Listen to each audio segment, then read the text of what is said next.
Welcome, one and all, to Graygarden. Hi there. Yes, Green. I, neg I neglected this one for quite some time.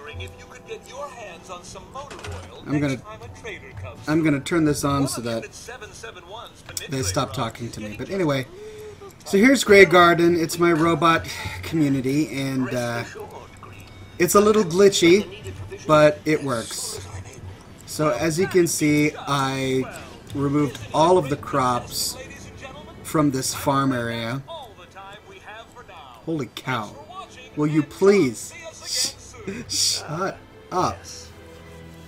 Oh, wow, that was long. Okay, sorry about that. Anyway, so as you can see, I removed my crops from here because they were taking up a lot of room, and because I tend to get attacked from this corner. As you can see, there are weapons lying over here from where I'm attacked. And what happens is when my missile turrets fire over here, I tend to blow up all my crops because they do area of effect damage. So I was sick and tired of repairing all of my crops, so I moved my crops all in here. Now, of course, this particular greenhouse came with all of these corn planters and moot fruit planters, but I installed a mod that actually lets me build my own. Now, I know this is coming in the next Fallout 4 downloadable content, but there is a mod that allows you to do it now, and so I installed it. And so I just deleted all my crops, converted them into carrot planters and moot fruit planters, and I just put them all in here. So all my farming takes place in here. It's mostly done by robots with just a few humans. One glitch to all this is, you know, I've fast traveled away and everything, and these guys still hang out here. I mean, look at this guy. He's clearly farming. He's assigned to farming, but he's farming nothing. So it's just a weird glitch, and it's really unnecessary because it's not like I'm doing anything weird with mods. I mean, what if you had this settlement and you just didn't want to farm in it, and so you deleted all of the plants? You removed them all. Well, these guys would still sit out here farming crops, which is just weird. So, due to the weird layout of this place, I didn't want to take up all the real estate with one big house. So I split the houses into 3 houses. There's one house right here filled with sleeping bags, where I've also got my dog house. There's another house over here, and then I've got one more house over here. And of course I sent Codsworth to this town. So Codsworth hangs out here. And then I've got one more house here. So I've got room for 36 different settlers, and I've got 32 right now, so I'm almost there. And over here in this corner, I installed these guard towers, and I've got them in these nice guard outfits right up against the screen.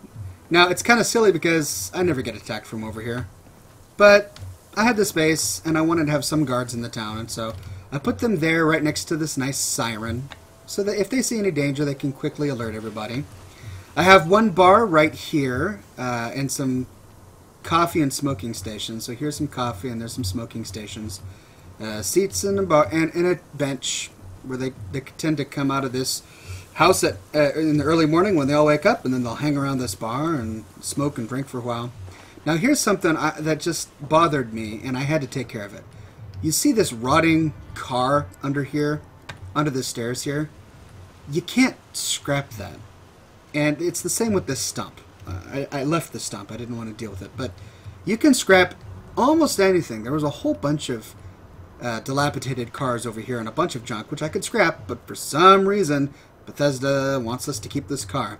Now, the problem is that this is right in the path for all of the settlers. If settlers walk down this way at all, they have to go over this thing. So I found that even if I were to ring my town gong, or if they were just patrolling, they would, dozens of them would get stuck on this stupid car, and they were so stupid that they wouldn't go around. The AI is just dumb. So I ended up building this small platform here, and as you can see, the settlers are walking on it just fine, and I attached these shacks to it. So the way I did it is I first laid one of these shack stairs. For some reason, the AI makes it easier to lay a shack stair, and then this platform snaps to it. So I just snapped a platform to it, snapped these platforms to that platform, and then snapped the rest of these ladders, which for some reason I couldn't place down before, to the platforms, and voila. I've got this nice little flat area that just it brings ladders down over the car, and then I hid this open space over here with some metal cages and crates and stuff. So that's how I got around that. And then I have a fire pit here. This fire is not in the game. I used a mod to get it, which I have linked in the description. But this is in the game. I put a cooking station right on top of it and put some chairs around it. They tend to hang out here at night, and this fireplace casts shadows, which is pretty cool. And this is the third house, which has the Minuteman flag in it. And this is my marketplace. So up here I've got 3 bars. Now, as I said in another video, settlers tend to hang around bars at night and in the morning. They wake up in the morning, they go to the bar, they hang out. They end work at night, they go to the bars and they hang out. So my strategy to make sure that all of the settlers actually go to where the chairs are is to place all the bars together and then make sure that there's plenty of seating around where the bars are. So I've got lots of food and drinks all stationed on these tables with plenty of seating. Lots of beer and vodka. Apparently they drink a lot of vodka out of coffee cups. Here's a wine station with plenty of coffee cups and a coffee station with plenty of coffee cups. And this is floor 1 of the marketplace. Floor 2 of the marketplace, you get down here, and you've got all the cloth and clinic stations. I've got a bunch of them. They're all manned. They're generating caps for me. And then you go down 1 more level, and you've got all of the clothing, clinic, and general store areas. So an entire other marketplace. All of them are manned by individuals, except for the ones that I've... You know, it says that it's manned, but I can't find the person that's supposed to sit there. Like, I don't know where that person is. I've got all my water pumps over here. It's generating plenty of water, purified water for me, and it's kind of out of sight, out of mind, hiding in this crevice over here. And defense was tricky. So if you look up, I have this platform here, and it's not floating. It's actually hanging off of this dilapidated skyscraper. And on this platform, I have all of my ballistic missile turrets, and there's a reason for that. So let me kind of climb up here and show you what I did. So I've got this platform here, and it's hanging over here. And this little platform, it's really loud, but it has a 360-degree view of the entire settlement. And the nice thing about these machine gun turrets is they don't damage crops or settlers. So I don't have to worry about settlers dying to AoE damage or being harmed. I don't have to worry about crops and stores becoming broken, because the only missile turrets that have a 360-degree view of the marketplace are these ballistic machine gun turrets. Now up here, I have 2 spotlights hanging over there, and here is where I've got my heavy lasers and my missile turrets. Now you can see that their line of sight is limited. They can only look out there. But I'm okay with that because all of the enemies spawn in that corner. I do think that sometimes a few will spawn down that hill, which is why I put the machine guns there to deal with that. But my heavy weapons here, my heavy lasers and my machine gun turrets, all point out there to kind of deal with the super mutant threat quickly. The electricity comes along this path, and I had to daisy chain this little rig over here because I placed all of my turrets up here in this shack, so that the engines are nice and tucked away, far out of sight. You can hear them humming along in there, and the electricity comes down to this pylon and it feeds the rest of the facility.